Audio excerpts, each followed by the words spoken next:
संगठन की अपनी एक ताकत होती है, कोई भी शक्ति संगठन से बड़ी नहीं होती। हम बात कर रहे हैं एक ऐसे ही संगठन यानी भीम आर्मी व आजाद समाज पार्टी के बारे में, जिसके तत्वान में मान्यवर काशीराम जी का 88वां जन्मदिन आजाद समाज पार्टी का स्थापना दिवस दिल्ली के एक बड़े मशहूर ऑडिटोरियम में बड़े ही उत्साह के साथ मनाया गया। ऑडिटोरियम के गेट को पोस्टर व बैनर से बड़ी ही खूबसूरती से सजाया गया था। भीम आर्मी व आजाद समाज पार्टी के कार्यकर्ता ढोल नगाड़ों के साथ कार्यक्रम में भाग लेने के लिए लगातार आ रहे थे, जिससे पूरा माहौल भीममय हो गया था। भीड़ जिस तरह से प्रवेश कर रही थी वह नज़ारा देखते ही बन रहा था। जैसे जैसे लोगों का आना जारी था वैसे ऑडिटोरियम में बैठने की जगह कम होती जा रही थी। भीड़ जिस तरह से प्रवेश कर रही थी वह नज़ारा देखते ही बन रहा था और देखते देखते पूरा ऑडिटोरियम लोगों से खचाखच भर गया। इसी बीच राष्ट्रीय अध्यक्ष माननीय विनय रतन जी का आगमन हुआ, जिनको भीम आर्मी के नारों के साथ ऑडिटोरियम में प्रवेश कराया गया। तत्पश्चात वो घड़ी आई जिसका ऑडिटोरियम में बैठे हर शख्स को बेसब्री से इंतजार था, यानी चंद्रशेखर रावण के आने का। इसी बीच चंद्रशेखर रावण का आगमन हुआ। चंद्रशेखर आजाद के साथ लोगों का हजूम भी साथ साथ चल रहा था। इसके उपरांत मुख्य अतिथि राष्ट्रीय अध्यक्ष माननीय चंद्रशेखर आजाद जी वह राष्ट्रीय अध्यक्ष माननीय विनय रतन जी ने मान्यवर काशीराम की मूर्ति पर अपने श्रद्धा सुमन अर्पित किए। तत्पश्चात एक कल्चर प्रोग्राम किया गया, जिसमें एक नाटिका प्रस्तुत की गई व बाबा साहेब तथा मान्यवर काशीराम के ऊपर गीत गाए गए।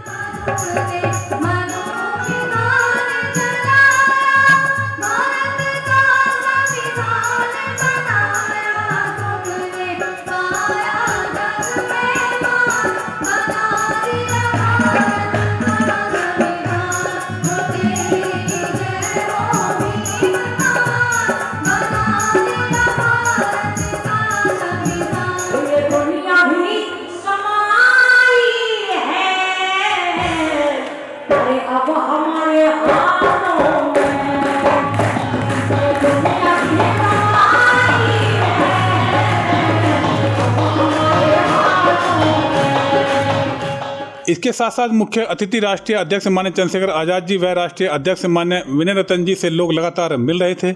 इसके उपरांत वो घड़ी आई जिसका सभी को बेसब्री से इंतजार था, यानी दोनों अध्यक्ष को सुनने की। सबसे पहले माननीय विनय रतन जी ने अपने विचार रखे। अपना आदर्श, अपना गुरु मानते हुए वे बहुजन समाज में जन्मे वो सभी महापुरुष जिन्होंने भारत में पैदा होकर या विश्व में पैदा होकर इंसानियत की बात की, समानता की बात की, एकता अखंडता की बात की, ऐसे तमाम गुरुओं महापुरुषों को नमन करता हूँ, नतमस्तक करता हूँ। इसके उपरांत माननीय चंद्रशेखर आजाद ने अपने ओजस्वी भाषण से सभी के दिलों में जोश भर दिया। जब तक गरीबी की जड़ें नहीं काटेंगे, सबको बराबर का अधिकार नहीं मिलेगा, तब तक हिलेंगे नहीं। और जब तक इस देश से सामंतवाद और मनुवाद की जड़ें काट के समता मूलक समाज नहीं बनेगा, तब तक खून का एक कतरा आंदोलन के लिए जारी रहेगा। हारना तो सीखा है, डिक्शनरी में आता नहीं, क्योंकि नए हैं, सीख रहे हैं। हमने एक ही चीज जानी है कि मान लो तो हार और ठान लो तो जीत, और हम जीतने के लिए पैदा हुए। इस देश में शोषित वंचित वर्ग के लोगों का राज आएगा, ये हमारे महापुरुष हमसे कह के गए। और गुरु गोविंद सिंह जी भी तो कहे है ना, कहे कोई किसी को राज ना दियो, कोई किसी को राज ना दियो, कोई किसी को ताज ना दियो, जो लियो निज बल लियो।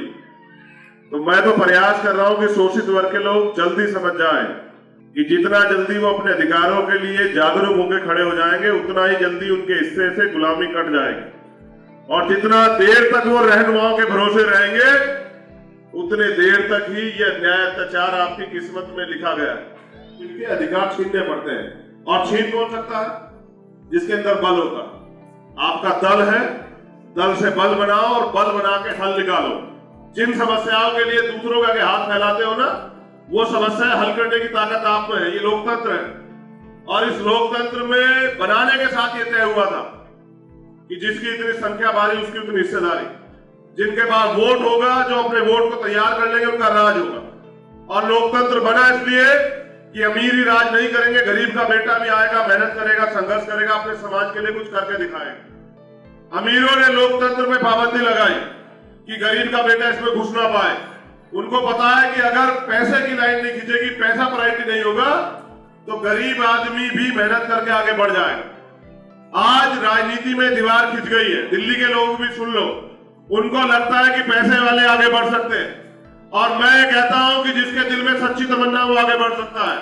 मैं गारंटी से कहता हूं कि अगर हमारे कार्यकर्ताओं ने ईमानदारी से काम किया, हमारे प्रत्याशियों ने मेहनत से डटकर मुकाबला किया, और हमारे प्रत्याशियों ने आने वाले समय में बहुजन समाज बनाया, भाईचारा बना के, संगठन बना के, कमेटियां बना के और मजबूती से आंख से आंख मिला के चुनाव लड़ा, तो मैं लिख के देता हूं कि ये समाज कभी बिका ही नहीं। जब जब रहबरों ने, महापुरुषों ने आदेश दिया, आवाज दी, ये खड़ा हो गया और इसने साबित किया कि ना हम झुकेंगे, ना हम रुकेंगे, ना हम इस आंदोलन को कमजोर पड़ने देंगे। अपने भाषण के बाद चंद्रशेखर ने दिल्ली में आने वाले एमसीडी चुनाव के लिए आजाद समाज पार्टी के कैंडिडेटों की घोषणा की और अंत में मीडिया से मुखातिब होते हुए अपने विचार रखे। हम मेहनत करने वाले लोग हैं, तो हमें विश्वास है कि जैसा काम हम कर रहे हैं, अगर हमारे कार्यकर्ता उसका आधा काम भी करेंगे तो हमारी ताकत जो है ना बढ़ जाएगी। और मैं समझता हूँ कि अब लोग ठेकेदारों के भरोसे ना रहे, और ना बहुजन समाज बिकेगा, ना बिकने देगा, और वो अपनी लड़ाई अपने कंधों पर लड़ेगा। सब लास्ट में एक सवाल, आज मान्यवर काशीराम जी का जन्म जयंती है, उसके बारे में आप क्या कहना चाहोगे? देखिए, मान्यवर काशीराम साहब ने एक नारा दिया कि नोटों वाला हारेगा, वोटों वाला जीतेगा। लेकिन अब क्या है, मैं खुद चुनाव लड़ के आया हूँ, पैसे आधारित चुनाव है, गरीब का बेटा लड़ ही नहीं सकता। गरीब का बेटा लड़ेगा तो मैंने मीडिया ने दिखाया, मैं 7 दिन तक सड़कों पे वहां अपील करता घुमा, एक अखबार ने नहीं छापा, एक टीवी ने नहीं दिखाया, तो इसका मतलब वो हमें नकारते रहेंगे, लेकिन हमें इस लोकतंत्र के जरिए अपनी ताकत बनानी है। तो अब हमने नारा जो है, जैसे पीछे लिखा हुआ है, वोट हमारा राज तुम्हारा, नहीं चलेगा, नहीं चलेगा। उसके साथ जिसकी इतनी संख्या भारी, उसकी इतनी हिस्सेदारी, इसी नारे को लेके हम जाएंगे। पहले बहुजन समाज में भाईचारा बनाएंगे, उनको बताएंगे कि धर्म के आंधी में अपने वोट को बांटना नहीं है, अपनी वोट से शक्ति बनानी है, इसलिए एकजुट होकर आजाद समाज पार्टी को वोट दें। इसी बीच खुला मंच ने नरेंद्र भिखुराम जैन, जो प्रभारी हैं आजाद समाज पार्टी एमसीडी चुनाव दिल्ली के, उनसे बात की तो उन्होंने भी अपने विचार कुछ इस तरह रखे।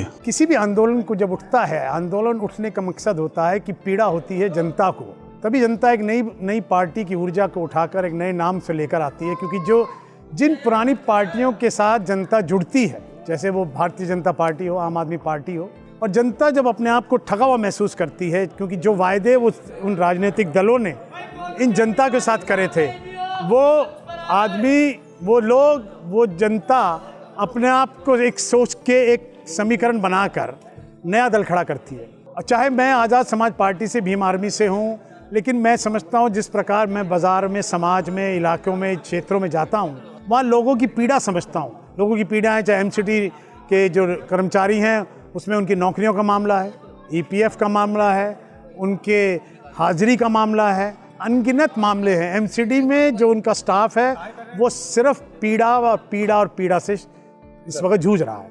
खैर, आजाद समाज पार्टी दिल्ली एमसीडी चुनाव में कूद गई है। अब कितना कुछ हाथ लगेगा ये तो आने वाला वक्त ही बताएगा। दिल्ली से जयराम की रिपोर्ट। इसी तरह के वीडियो को देखने के लिए वीडियो को लाइक, शेयर और चैनल को सब्सक्राइब करें।